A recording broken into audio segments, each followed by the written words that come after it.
he got some more proof that Trump had something to do or knew more about the Epstein file that he didn't want us to know. Check this shit out. Donald Trump today failing in his efforts to dodge, spin away, and avoid answering the $64 million question of the hour. What did he know about the crimes and perversions of his former friend, deceased sex offender Jeffrey Epstein? Revealed last night by Democrats on the House Oversight Committee, a reference to Donald Trump in the now infamous Jeffrey Epstein birthday book. Take a look at this. The Wall Street Journal is reporting that it is a note from Mar-a-Lago member and businessman Joel Pashkow. It shows a poster board-sized check for $22,500 from Donald Trump to Jeffrey Epstein. A woman's face is redacted in the image. Below the photo is a note. That note reads, quote, Jeffrey showing early talents with money plus women sells fully depreciated, name of the woman redacted, to Donald Trump for $22,500. The Wall Street Journal reports this, quote, all right. Now, why would he do that if he didn't know that Epstein had something to deal with little girls? I'm talking about even if it was supposed to be a motherfucking joke or whatever, you know what I'm saying? But why would he do that?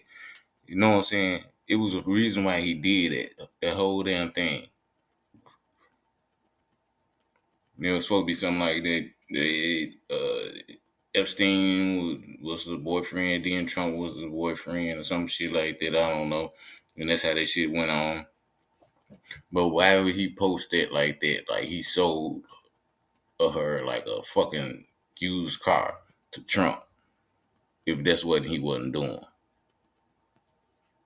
The woman, a wealthy European then in her 20s, severed all ties with Epstein around 1997 and had no romantic relationship with either Epstein or Trump, her lawyer said. The lawyer added that she doesn't know Pashkow and has no knowledge of the letter naming her, which she called, quote, a disgusting and deeply disturbing hoax. Pashkow did not respond to a request for comment from NBC News. His letter, though, raises more questions about how much people in Jeffrey Epstein's orbit, including Donald Trump, knew about what he was doing. And it's the kind of thing that makes Team Trump spin looks increasingly unsustainable and ridiculous. This morning, Donald Trump told NBC's Garrett Haake that the birthday letter to Jeffrey Epstein that he allegedly wrote was a, quote, dead issue. But it is difficult, if not impossible, to claim that something is a dead issue when every day seems to bring about new revelations that enhance our understanding of the ties and the nature of the relationship between Jeffrey Epstein and Donald Trump. Survivors are still asking for transparency as well, and solid majorities of Americans, including a majority of Republicans, believe that Donald Trump is hiding something. It is also not a hoax. Shit, what y'all mean you think he had something? Come on, America. We know he had something. We don't know if it's something about him or something about one of his buddies or something like that. But he had some shit. This dude is not just out here he got the files and he can read his files any goddamn time and get this shit off his back. But instead of doing that shit, he want to go ahead and just prolong it. So he know. It's something in there. It's something in there, y'all. But right now, hey, take a little time out, hit that subscribe button, like, and all that old good stuff. You know what I'm saying? New channel trying to grow. You know what I'm saying? All that stuff count. And plus, you know what's up, y'all? That stuff free, man. Hit that jump, man. Hit that like button and that subscribe button. That jump free. Here we go. Trump continues to insist it is, even after the publication of the note in Epstein's birthday book. The birthday book was from 2003. It was a gift for Jeffrey Epstein's 50th. It was handed over to the House Oversight Committee by the Epstein estate. For it to be a fake, as the White House and pro-Trump media is claiming it is, that would mean that the note inside of it from Trump was forged or faked 22 years ago. It's for the Trump. Did y'all just hear that? They trying to say this motherfucker note, this birthday thing is a fake. That mean they had to fake that jump 22 years ago just for them to come, you know what I'm saying, to know that, okay, 22 years later, Trump going to be president and they're going to bring this out. No, didn't nobody know that. He wrote that. He did that. You know, and when he did that, he didn't know what was going to ever come out. So now he trapped. And instead of just saying, you know what I'm saying, okay, yeah, I just wrote that to my boy on his birthday, he got to lie about it. And if you ain't did nothing wrong, ain't shit to lie about. Just say, yeah, I did it. I wrote that shit back in the day. You know what I'm saying? We was on some freaky ass shit, you know what I'm saying? Back then, you know what I'm saying? Hey, it is what it was. You know what I'm saying? I'm older now, you know what I'm saying? Hey, yeah. And I found out he was on some other shit, you know, I left him alone. You know, that's all you gotta say. But you on some other shit. So what the fuck is you had? This is how we know you had and shit. Because it ain't nothing to tell the truth. Trump administration claiming that the signature on the birthday note to Jeffrey Epstein isn't Donald Trump's. Wall Street Journal today reports this, quote, in the Epstein letter, Trump's signature is a squiggly Donald mimicking pubic hair. Trump often signs with his full name, but there are other examples of personal letters he sent with a similar signature and bold serif lettering. The Wall Street Journal pointing to a thank you letter Trump wrote to George Conway in 2006, as well as this letter Donald Trump wrote to Hillary Clinton in 2000, congratulating her on winning her Senate. Look like his signature to me. And goddamn, you wrote a letter to Hillary Clinton congratulating her for her sentence. Damn, that's hey, turn around right there. Senate race. The release of the Epstein birthday book, breathing new life into the questions about Donald Trump and his friendship with Jeffrey Epstein, is where we start today with some of our favorite experts and friends. The president of Media Matters for America, Angelo Carasone, is here. With me at the table, Puck News chief political columnist, MSNBC national affairs analyst John Heilman is here. Also joining us, former criminal division deputy chief at SDNY, MSNBC legal analyst, host of a new YouTube show, Courtside, Christy Greenberg's here. Christy, I want to start with you where we left off last time you were here, talking about the lengths Jeffrey Berman, Donald Trump's first head of SDNY during his first term, went to keep the raid of Epstein's home secret. I went back and read the chapter. And a lot of people didn't know that. The first administration that Trump had, they raided, you know what I'm saying? They raided Epstein home the first time he got charged. But then none of this shit come out. None of it. You know why? Because Donald Trump didn't want that shit to come out. The DOJ he had didn't want that shit to come out. They covered that shit up. And it's coming out now. After you were here, clearly there was, and Andrew Weissman and others have said there are all sorts of reasons to keep things from Maine DOJ, but Trump isn't a normal, that wasn't a normal Maine DOJ. And SDNY wasn't a normal office at the time. Just say a little bit more about what might be sort of in the inside the investigation files themselves that Trump may not have even known about at the time in his first term. So the main thing that you would expect to see would be FBI reports of their interviews with victims, with other witnesses that really tell the story. And we know from Maxwell's trial that really focused on 6 girls. But we've also seen DOJ talk about hundreds, thousands of victims. So there's a lot. Did you just hear what she just said? Did y'all just hear what she just said? She said it could be, it's already hundreds. But she said it could be thousands of victims that ain't even spoke up yet. You know what I'm saying? Some of them might be scared they didn't even come out. Some of them already spoke up, you know what I'm saying? They in the document, you know what I'm saying, in the files and shit, but they ain't, you know what I'm saying, they ain't released them, so we don't know what the fuck they said. Hundreds, thousands.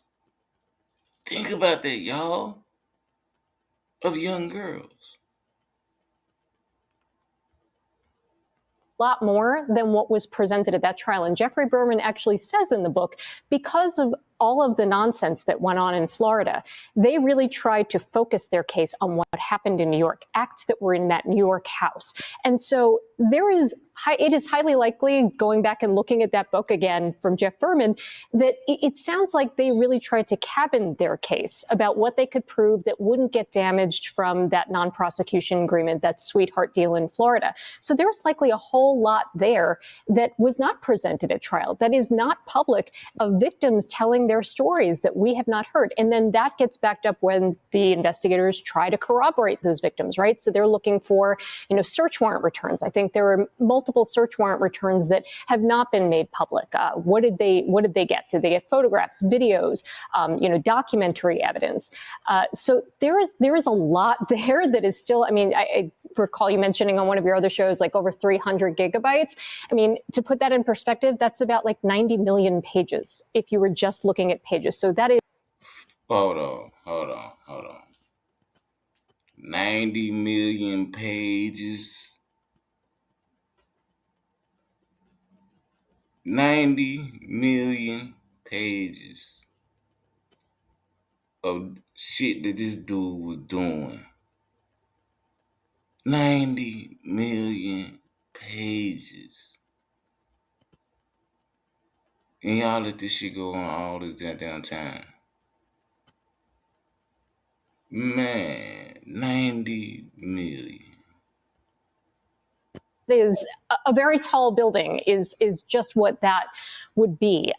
It's a lot of information, and we have not seen all of it. What's the significance of the actual pages of the birthday book, the now known 2 examples of references to Donald Trump? Well, first, it strikes me that one, that the people who are submitting letters to this book, they all kind of have the same tone. They're all lewd, and they all seem to know it's an open secret that this man was a pedophile. They're all taught. There are pictures of young girls. They're all referencing his ex. Okay, so that goes to show that it wasn't just that one little check right there, you know what I'm saying, that they gave supposed to be fake or whatever to Donald Trump for, you know what I'm saying, ban a woman or whatever. But it was known in his whole damn thing. All of them sent a little comments and little snipes and shit like that. Damn, we know you're a pedophile. We know you mess with little girls and all. All of them knew it. Nobody said nothing. Nobody. Trump didn't say nothing back then. Nobody said nothing. He went along with it. Exploits with young girls. One person says, "Oh, it's shocking you're not in the penitentiary yet." Like this was, one, seemed to be pretty much an open secret. 2 is that they treated it like a joke. Like these women, being exploited was funny to them. They were celebrating Epstein for it. I found that part of it particularly disgusting. And then the third is just the arrogance that it would be so bold as to be put in writing. Nobody's hiding it. They're all celebrating. And this is part of celebrating his life, 50 years of life, to go on and talk about all these young women that he's abused. And this idea that, again, Ghislaine Maxwell saying, I had no idea anybody did anything inappropriate. She put the book together. She was the one soliciting the letters. So of course she knew. And the one thing I would want to say that the book clearly shows is she said during her interview that that the book was something that she had seen in Discovery, at least parts of the book in Discovery. So DOJ has this book. So they know whether Donald Trump's letter is in it. And Ghislaine Maxwell had a trial. The book is relevant to her guilt, her knowledge of what was going on in that world. The fact that Donald Trump's letter was not made public as part of that trial puts the lie to this Republican talking point that, oh, if there was something bad about Donald Trump, the Biden DOJ would have released it. They didn't. We know that his name was in the file. They never released that. And it's highly likely based on this. So that goes to debunk all that damn the Biden shit. You know what I'm saying? Because I'm pretty sure Biden knew that Trump name was in that shit. But if he released that shit, all they were gonna say it was a hoax. It was a hoax way back then. So they just sat on this motherfucker. You know what I'm saying? The Republicans are already making a big deal about the damn shit. They just sat there on the motherfucker until it blew up on this motherfucking ass right now, just like it happened. Hey, we ain't got to say a goddamn thing. This is y'all shit. Real talk. The DOJ had the book. She said parts of it were in discovery. They never released that, nor did the Epstein estate release it until they got a subpoena to provide it. So if the idea that if you're going to fake a letter from Donald Trump, you're going to go through all the trouble of coming up with this thing, faking his signature. To what end? Nobody released it. They only released it when there was a process to do so. They were going to fake a letter, put it in a book, leave it under seal until one Republican breaks with Trump when he's reelected after inciting a deadly insurrection to side with the Democrats in the minority and try to get the estate to release it. I mean, might have been better to organize in Pennsylvania. What do you make of the word one depreciated woman? Fully depreciated. Fully depreciated woman. Even worse. Just sickening. It's so sickening. And what the message that it sends to not just Epstein's victims and Maxwell's victims, but all sex trafficking victims, that this is a president who, again, it fits in with what we knew about him, the locker room talk. It's that kind of nonsense. That ain't no goddamn locker room talk, y'all. I've been in the locker room. I done had to play ball and all the rest of this shit. You know what I'm saying? We don't talk about no damn sex trafficking and trade women and all the rest of this shit. We don't do all that shit. We be talking about ball. I don't know what the fuck she talking about. That is not a locker room talk. What the hell that is? That continues to be perpetuated. It's just more of that, and it's just the more you see, the more it's just a bunch of creepy old dudes who had money, who had power and connections. They knew these young girls didn't. They knew they didn't have a voice, and they took advantage of them. And for them to again treat them as though they are bought and paid for, I mean, it's repulsive.